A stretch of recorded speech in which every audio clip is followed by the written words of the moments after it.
Selamat pagi rekan-rekan semuanya. Pada hari ini kita kembali mempelajari mata kuliah audit sektor publik dan materi untuk pertemuan pada hari ini adalah perencanaan pemeriksaan kinerja. Materi perencanaan pemeriksaan kinerja ini disusun berdasarkan Juklak Pemeriksaan Kinerja tahun 2020 dengan materi yang bersumber dari Direktorat Penelitian dan Pengembangan Badan Pemeriksa Keuangan.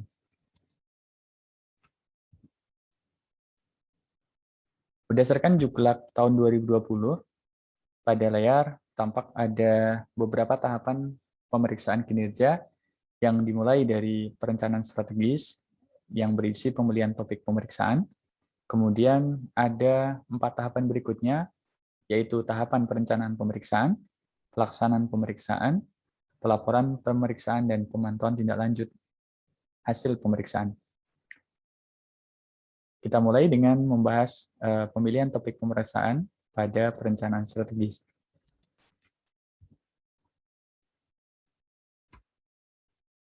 Agar pemeriksaan berjalan dengan baik, tentunya topik pemeriksaan perlu disiapkan sebelumnya. Mengapa kita perlu menentukan topik pemeriksaan? Manfaatnya antara lain yang pertama adalah agar sumber daya pemeriksaan dapat dialokasikan pada topik pemeriksaan yang tepat. Sumber daya pemeriksaan ini dapat meliputi sumber daya manusia maupun aspek yang lain, misalnya adalah keuangan. Yang kedua, setiap organisasi tentu memiliki visi dan misi organisasi, dan khususnya pada BPK, visi dan misi ini telah tertuang dalam rencana strategis. Sehingga dengan adanya topik pemeriksaan yang disusun dengan baik, harapannya visi dan misi dalam Renstra akan tercapai. Yang ketiga, pemeriksaan menjadi lebih terarah sehingga pelaksanaan pemeriksaan dapat berjalan secara efektif dan efisien. Dan yang keempat, sesuai dengan tujuan pemeriksaan kinerja, agar BPK bisa memberikan perbaikan yang signifikan. Dengan adanya topik pemeriksaan ini, harapannya ada dampak yang signifikan juga bagi entitas yang diperiksa dan bagi masyarakat. Topik pemeriksaan ini bisa dipilih atau bisa ditentukan dengan berlandaskan pada beberapa faktor atau beberapa kriteria pertimbangan. Yang pertama adalah materialitas keuangan, yang kedua adalah kepentingan masyarakat atau kepentingan publik, yang ketiga adalah ada atau tidaknya permasalahan atas topik yang akan diperiksa, dan yang keempat adalah kemampuan BPK atau kemampuan auditornya untuk melaksanakan pemeriksaan atau disebut dengan auditabilitas. Dan kita lihat di sini ada catatan penting mengenai masalah permasalahan atas topik yang akan diperiksa. Biasanya hal ini bersifat bottom up ya, artinya pemeriksa mencari atau menjaring isu-isu yang sedang hangat di masyarakat dan kemudian diusulkan kepada jenjang yang lebih tinggi untuk dipilih menjadi topik yang akan diperiksa. Kemudian ada pertimbangan juga bahwa semakin besar atau semakin banyaknya permasalahan yang ditemukan di masyarakat, maka akan semakin tinggi kemungkinan adanya pemilihan atas permasalahan tersebut. Jadi harus ada sensitivitas di sini bagi para pemeriksa dan bagi BPK juga untuk melihat masalah apa yang sedang banyak dihadapi atau sedang banyak dibahas oleh masyarakat. Contoh penentuan topik pemeriksaan secara sederhana, kita lihat di sini ada permasalahan terkait pandemi COVID-19, dan ini kita batasi misalnya terjadi pada tahun 2021. Artinya kita mulai beranjak pada situasi saat ini, yaitu pada penghujung tahun 2021. Kita lihat di sini, misalnya ada 4 permasalahan atau 4 calon topik pemeriksaan yang sudah tertangkap, yang sudah dilihat dan sudah dianalisis oleh pemeriksa. Ada penyediaan tempat isolasi mandiri, kemudian penyediaan ruang ICU, kemudian penyediaan vaksin dan pelaksanaan vaksin. Terhadap 4 topik tersebut, pemeriksa selanjutnya memberikan poin, bisa berupa kualitatif dengan bahasa misalnya tinggi dengan high, sedang dengan medium, rendah dengan low, atau untuk mempermudah penghitungan, aspek-aspek kualitatif tadi kemudian dikuantitatifkan. Misal untuk tinggi diberikan angka 3, sedang angka 2, dan rendah angka 1. Kita lihat misalnya untuk penyediaan tempat isolasi mandiri, secara material nilai atau biaya yang dikeluarkan pemerintah saat ini mungkin sudah tidak terlalu besar karena masyarakat sudah memiliki kesadaran untuk menyiapkan lokasi secara mandiri atau bisa melaksanakan isoman di tempat kediamannya masing-masing. Demikian juga dengan kepentingan publik, tidak sebanyak tahun 2020, dan termasuk permasalahan yang terjadi juga semakin sedikit.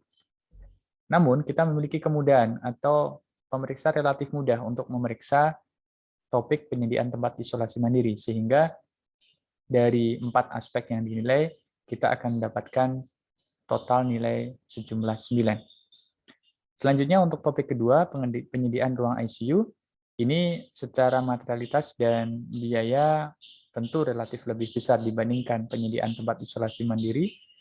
Kemudian untuk kepentingan publik, ini juga sangat diperlukan karena masih ada risiko terjadinya outbreak atau misalnya pandemi gelombang kedua, ketiga, dan seterusnya. Permasalahan yang dihadapi untuk tahun 2021, terutama setelah bulan Agustus, sudah mulai berkurang, artinya ketersediaan ICU sudah semakin banyak. Namun secara auditabilitas, pelaksanaan auditnya lebih sulit dibandingkan yang pertama tadi.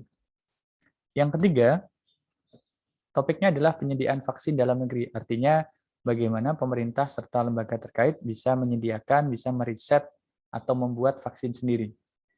Secara biaya saat ini kita belum memiliki vaksin yang sudah ready untuk diproduksi, jadi relatif sedang atau medium. Namun masyarakat memiliki harapan bahwa penyediaan vaksin ini segera bisa dipenuhi dari dalam negeri, karena juga permasalahan-permasalahan terkait vaksin cukup banyak. Tetapi penyediaan vaksin atau riset vaksin ini memiliki tingkat kesulitan untuk audit cukup tinggi, sehingga misalnya kita berikan nilai auditabilitas 1, dan total jumlah adalah 9.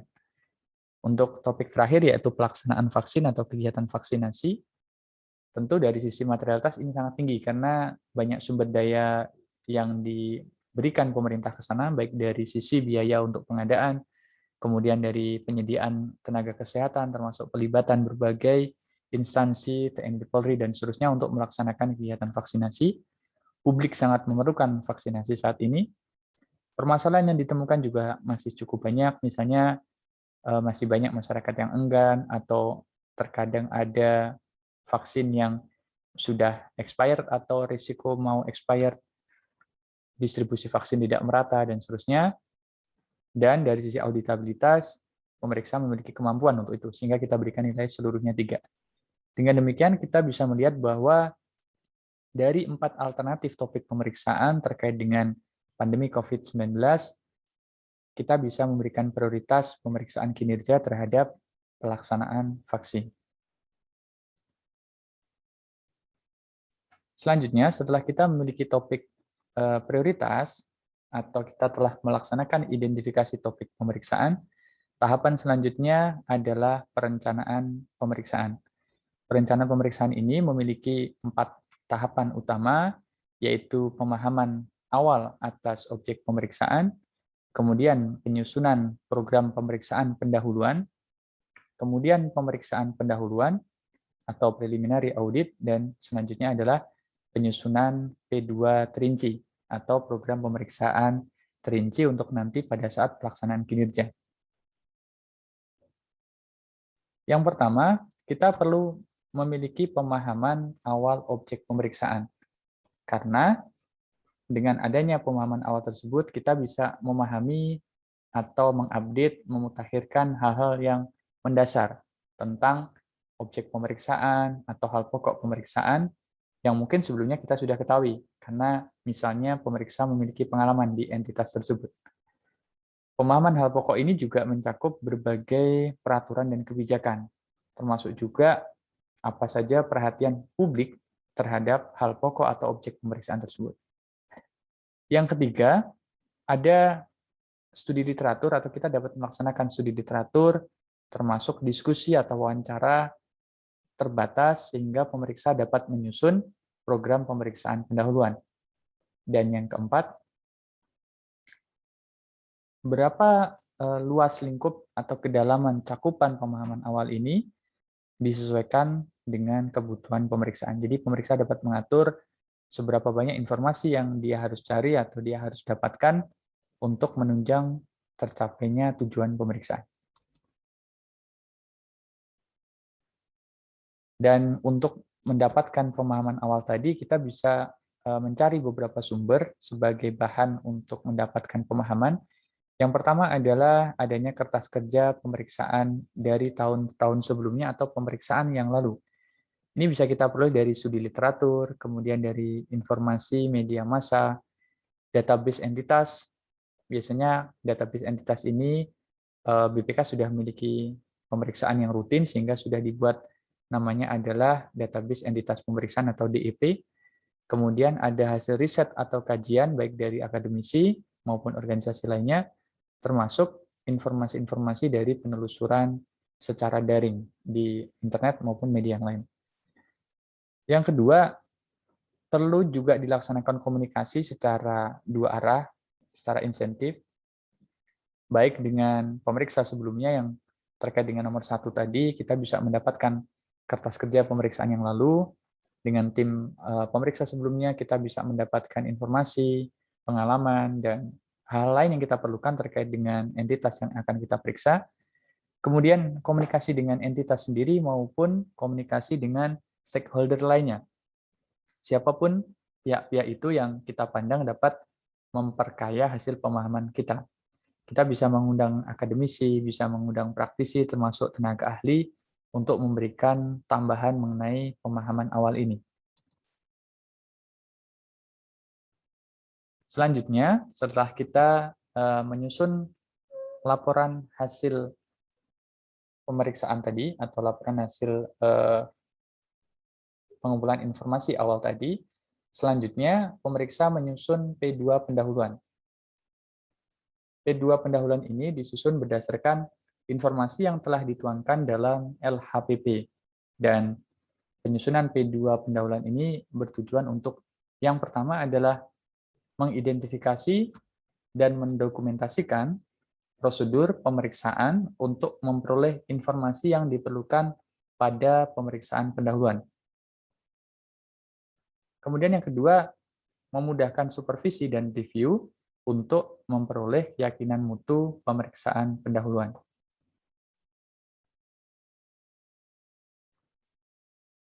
Program pemeriksaan pendahuluan ini berisi yang pertama adalah dasar pemeriksaan, kemudian yang kedua standar pemeriksaan, yang ketiga adalah entitas atau program yang diperiksa, yang keempat adalah tahun anggaran yang diperiksa, yang kelima adalah gambaran umum entitas, ini biasanya berisi tentang antara lain struktur organisasi, anggaran dan realisasi, identitas entitas yang akan diperiksa. Kita juga bisa memasukkan program atau kegiatan di sana. Kemudian yang keenam adalah alasan pemeriksaan pendahuluan, apa yang menjadi latar belakang BPK atau pemeriksa melaksanakan pemeriksaan, kemudian apa tujuan dari pemeriksaan tersebut, apa saja sasaran dari pemeriksaan pendahuluan, kemudian metodologi pemeriksaan pendahuluan, apa yang dipilih, uji petiknya, teknik samplingnya, dan seterusnya. Kemudian berapa lama jangka waktu pemeriksaan pendahuluan, selanjutnya susunan tim dan rincian biaya pemeriksaan, langkah atau prosedur pemeriksaan pendahuluan, dan yang terakhir adalah kerangka laporan hasil pemeriksaan atau LHP pendahuluan. Kita masuk berikutnya ke dalam tahapan pemeriksaan pendahuluan. Setelah kita tadi menyelesaikan LHPP atau laporan hasil persiapan pemeriksaan, maka pemeriksaan pendahuluan ini akan menjadi kelanjutan kita pada tahapan perencanaan pemeriksaan kinerja. Pemeriksaan pendahuluan memiliki tahapan yang cukup banyak sebagai bagian dari pelaksanaan perencanaan pemeriksaan. Jadi kembali di sini, pada tahapan ini, pemeriksaan pendahuluan merupakan tahapan ketiga dari 4 tahapan pada perencanaan pemeriksaan. Dan kemudian kalau kita lihat di bagian ini, pada pemeriksaan pendahuluan sendiri ada 7 tahapan, yang dimulai dari pemahaman objek pemeriksaan dan identifikasi masalah. Yang kedua adalah penentuan area kunci. Yang ketiga adalah penentuan tujuan pemeriksaan. Yang keempat adalah penentuan lingkup pemeriksaan. Selanjutnya perumusan pertanyaan pemeriksaan, penetapan kriteria pemeriksaan, dan identifikasi jenis, bukti, dan prosedur pemeriksaan. Dan kalau kita lihat di sini di sebelah kiri ada istilah yang agak mirip, yaitu pemahaman awal atas objek pemeriksaan. Sementara di sisi sini, di kanan atau di tengah ini juga ada kegiatan pemahaman hal pokok objek pemeriksaan. Apa yang membedakan? Pada bagian kiri ini, pemahaman hal pokok atau objek pemeriksaan ini merupakan bagian dari LHPP atau laporan hasil perencanaan pemeriksaan yang biasanya kita peroleh masih dalam proses desk audit atau desk review. Jadi pada bagian kiri ini pemeriksa belum melaksanakan audit ke lapangan, masih mereview dari dokumen-dokumen yang sudah ada atau sudah tersedia baik dari kertas kerja maupun dari informasi lain yang bersumber dari internet ataupun entitas itu sendiri. Sementara pemahaman hal pokok pada pemeriksaan pendahuluan ini sudah berisi informasi-informasi yang diperoleh pemeriksa pada tahapan pemeriksaan lapangan. Selanjutnya, kita akan lihat satu demi satu rincian dalam pemeriksaan pendahuluan. Yang pertama adalah pemahaman atas hal pokok. Hal pokok menjadi sesuatu yang sangat penting untuk diperoleh pemahamannya oleh pemeriksa dengan tujuan atau manfaat sebagai berikut.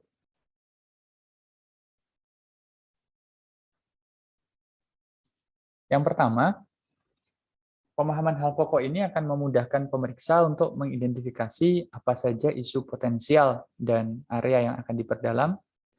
Yang kedua, jika kita sudah memiliki pemahaman atas hal pokok, maka pemeriksa akan lebih mudah untuk menentukan apa tujuan pemeriksaan, dan termasuk bagaimana lingkup pemeriksaan akan dilaksanakan. Selanjutnya, dengan memiliki pemahaman hal pokok, pemeriksa bisa lebih mudah dalam menentukan pertanyaan termasuk menyusun kriteria pemeriksaan.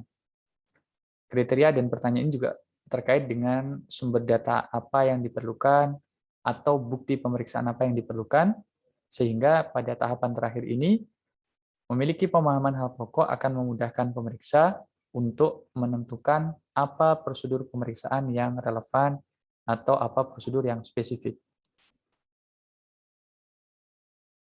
Dari mana kita bisa memperoleh sumber-sumber informasi tentang hal pokok? Ada dua sumber. Yang pertama adalah sumber internal atau sumber informasi internal. Kita bisa mencari atau meminta diskusi dan wawancara dengan manajemen serta para stakeholder. Kita bisa mendapatkan laporan dan notulen dari rapat atau conference, kemudian laporan dari konsultan yang dimiliki oleh manajemen atau entitas yang kita periksa. Ada pidato dari lembaga legislatif, rencana strategik, laporan audit yang sudah dilaksanakan atau sudah dipilih tahun-tahun sebelumnya. Kemudian ada peraturan perundang-undangan yang berlaku, berbagai laporan kegiatan dan laporan kegiatan tahunan yang dimiliki oleh entitas, termasuk laporan keuangan, kemudian laporan lain, misalnya laporan penggunaan sumber daya manusia, laporan teknologi informasi, laporan kinerja tahunan, dan seterusnya, struktur dan kebijakan serta pedoman organisasi, kemudian laporan dari internal auditor, pelaksanaan sistem informasi manajemen, termasuk juga SOP bisa kita minta di sini, notulen rapat direksi maupun rapat-rapat komisaris, kemudian penilaian risiko atau risk assessment dari manajemen, dan terakhir adalah data statistik. Tentu ini adalah beberapa contoh atau alternatif yang bisa kita ambil dari sumber informasi internal. Kita juga bisa mendapatkan sumber-sumber lain, misalnya wawancara dengan para karyawan, dan seterusnya. Yang kedua adalah sumber informasi yang berasal dari pihak eksternal. Ini bisa kita peroleh misalnya dari review legislasi atau badan legislatif. Ini misalnya dalam rapat dengar pendapat atau kegiatan lain yang serupa. Kemudian informasi yang dipegang oleh lembaga koordinasi. Misalnya kalau dia sebuah kementerian atau lembaga di bawah kementerian koordinator tertentu, kita bisa meminta informasi dari kementerian koordinator tersebut. Selanjutnya kita bisa mencari, mendownload, meminta hasil riset dan kajian dari para akademisi, dari LSM atau organisasi lain. Kemudian kita bisa mencari benchmark atau pembanding, yaitu data pekerjaan atau kegiatan sejenis, mungkin tidak sama persis, tapi secara karakteristik mendekati atau serupa yang dilakukan oleh lembaga lain. Kemudian berita-berita dari media cetak maupun media elektronik bisa kita jadikan tambahan informasi, pendapat ahli yang memiliki keahlian di bidang tersebut, dan terakhir adalah laporan dari Supreme Audit Institution atau badan pemeriksa negara lain. Sekali lagi, seperti halnya sumber informasi eksternal, kita juga masih bisa mendapatkan sumber-sumber eksternal yang lain di luar yang nampak pada halaman ini. Dari pemahaman hal pokok tadi, kita bisa mendapatkan beberapa informasi yang penting terkait dengan entitas yang kita periksa. Informasi utama misalnya yang pertama adalah gambaran umum dari entitas. Ini bisa mencakup visi, misi, proses bisnis, siapa saja stakeholder terkait, apa tujuan utama dari entitas tersebut, apa saja kegiatan yang mereka laksanakan, berapa besar anggarannya, dan seterusnya. Yang kedua adalah kita bisa membuat penilaian awal atau penilaian risiko mengenai apa saja masalah yang dihadapi oleh entitas.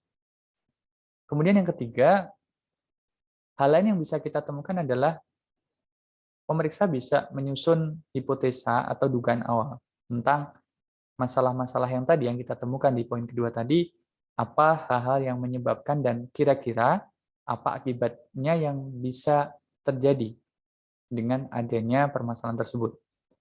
Dan yang keempat adalah pemeriksa bisa mengidentifikasi apa saja faktor-faktor yang memengaruhi kinerja entitas, baik dari internal maupun dari eksternal. Tahapan kedua setelah pemahaman hal pokok adalah penentuan area kunci. Area kunci ini kita lihat bisa kita dapatkan dari tahapan yang cukup rinci, dimulai dari setelah kita memiliki pemahaman hal pokok dan identifikasi masalah, kita akan memperoleh 4 aspek utama atau 4 informasi utama, yaitu gambaran umum entitas, kemudian apa permasalahan yang dihadapi entitas, yang ketiga adalah hipotesis, sebab dan akibat, atau dugaan awal tentang apa sebab dan akibat yang bisa terjadi dari permasalahan tadi, kemudian apa saja faktor-faktor yang mempengaruhi kinerja. Dari 4 hal ini kita bisa menemukan beberapa area potensial. Misalnya di gambaran ini kita bisa menemukan 3 area kunci, dan kemudian kita bisa melaksanakan faktor seleksi. Misalnya tadi, mungkin rekan-rekan masih ingat pada diskusi di awal, dari beberapa aspek mengenai pelaksanaan program atau kegiatan terkait penanggulangan COVID, kita sudah memilih topik potensial, yaitu pelaksanaan vaksin. Nah, pelaksanaan vaksin ini kemudian kita breakdown area 1, 2, dan 3-nya. Misalnya pada area 1 ini adalah perencanaan vaksinasi, area kedua adalah pelaksanaan vaksinasi, area ketiga adalah pelaporan vaksinasi, dan area keempat misalnya adalah monitoring dan evaluasi kegiatan vaksinasi. Kemudian dari 4 area tadi, perencanaan, pelaksanaan, pelaporan, dan monef, kita bisa melaksanakan seleksi lebih lanjut, yaitu menggunakan rumusan RIAS, biasanya disingkat RIAS ya. R-nya adalah risiko manajemen, I-nya adalah impact atau dampak pemeriksaan, A-nya adalah auditabilitas atau kemampuan untuk memeriksa area tersebut, dan yang keempat adalah signifikansi atau seberapa besar, seberapa material area yang akan diperiksa. Dari pemilihan area potensial tersebut, kita akan menemukan area kunci. Area kunci ini merupakan area, bidang, program, atau kegiatan yang nantinya menjadi fokus pemeriksaan dalam entitas yang akan diperiksa. Dan pemilihannya juga bisa menggunakan tabel seperti tadi ya. Kita berikan scoring atau judgment, bisa dengan pendekatan kualitatif maupun kuantitatif.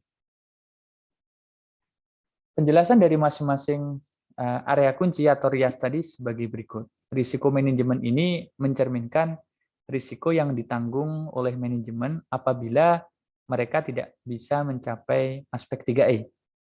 Mudah-mudahan masih ingat dengan aspek 3E ini ya, aspek ekonomis, kemudian efisiensi, dan efektivitas.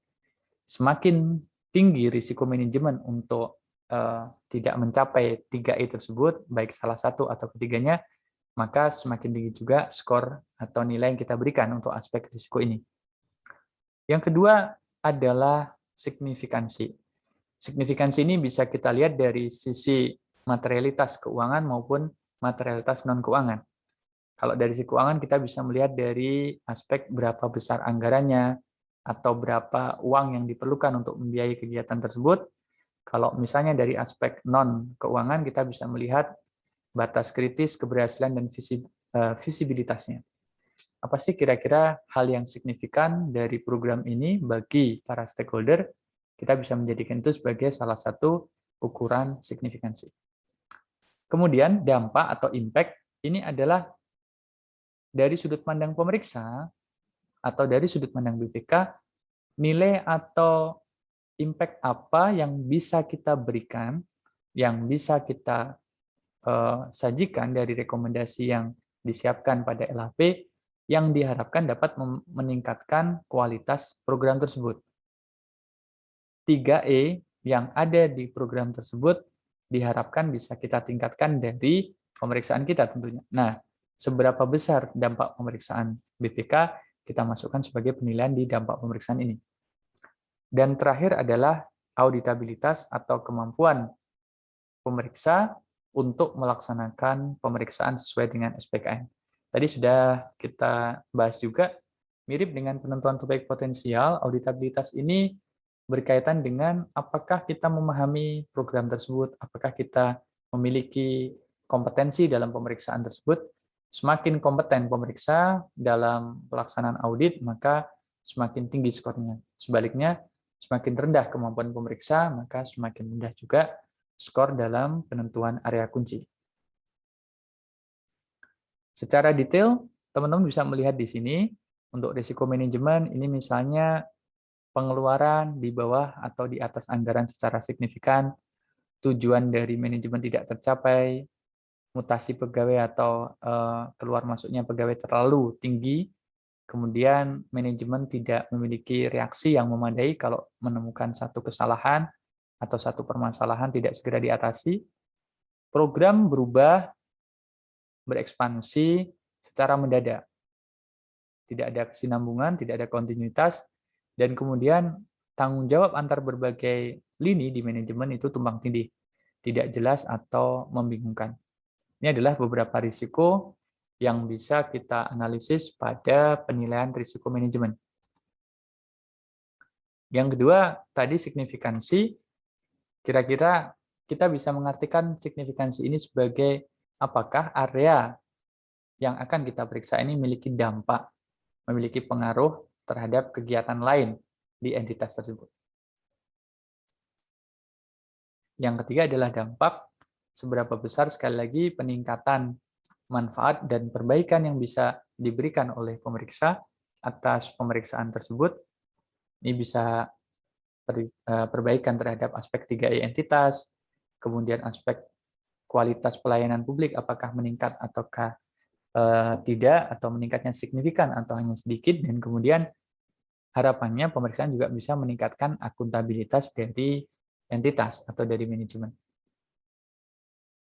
Contoh dari impact, misalnya kalau kita selesai melaksanakan pemeriksaan, auditor bisa memberikan rekomendasi atau pemeriksa bisa memberikan rekomendasi sehingga terjadi pengurangan biaya karena kualitas pengadaan yang lebih baik berdasarkan hasil pemeriksaan. Kemudian ada pemanfaatan sumber daya secara lebih ekonomis sehingga juga menekan biaya. Dari sisi efisiensi, output-nya bisa meningkat dengan input yang sama. Kemudian pekerjaan-pekerjaan yang sebelumnya mungkin duplikasi atau bahkan fiktif bisa dikurangi. Dan dari sisi efektivitas, kita selaku pemeriksa bisa mendorong entitas untuk memperjelas tujuan, kebijakan, indikator kinerja utama sehingga bisa mencapai tujuan yang sudah ditetapkan. Ini sekali lagi adalah contoh impact atau dampak dari pemeriksaan yang kita laksanakan. Auditabilitas bisa diproksikan dengan beberapa unsur. Yang pertama adalah kemampuan auditor.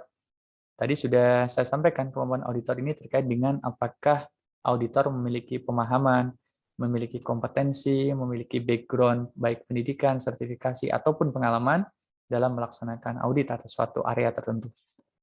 Yang kedua adalah jumlah. Jumlah auditor ini berbicara soal tersedia ataukah tidak sumber daya manusia dalam pemeriksaan tersebut. Yang ketiga adalah berapa lama waktu yang tersedia untuk pemeriksa melaksanakan audit tersebut. Semakin lama waktu yang tersedia, tentu ini akan semakin mempermudah opsi dalam pelaksanaan pemeriksaan, artinya pemeriksa semakin leluasa, dan sebaliknya semakin sempit waktu pemeriksaan ini tentu akan meningkatkan tantangan pada pemeriksaan. Dan terakhir adalah kondisi geografis entitas. Ini entitas apakah berada di kota atau wilayah yang secara geografis mudah dijangkau, sehingga mempermudah pelaksanaan pemeriksaan, atau sebaliknya berada di lokasi tempat yang terpencil, yang remote area, sehingga meningkatkan tantangan pemeriksaan. Kemudian, ini adalah format kertas kerja pemeriksaan yang bisa digunakan untuk menentukan area kunci. Nah, area kunci ini sekali lagi mirip seperti penentuan area potensial tadi, kita bisa membuat semacam topik, kita masukkan ke kolom B ini, apa saja tahapan pada area yang akan kita periksa atau area potensial yang sudah kita identifikasi, kemudian kita akan berikan penilaian-penilaian baik dari risiko manajemen, signifikansi program, dampak pemeriksaan maupun auditabilitas. Kemudian kita akan melaksanakan scoring di sana dan memberikan prioritas. Apakah area potensial tadi kita pilih ataukah tidak menjadi area kunci.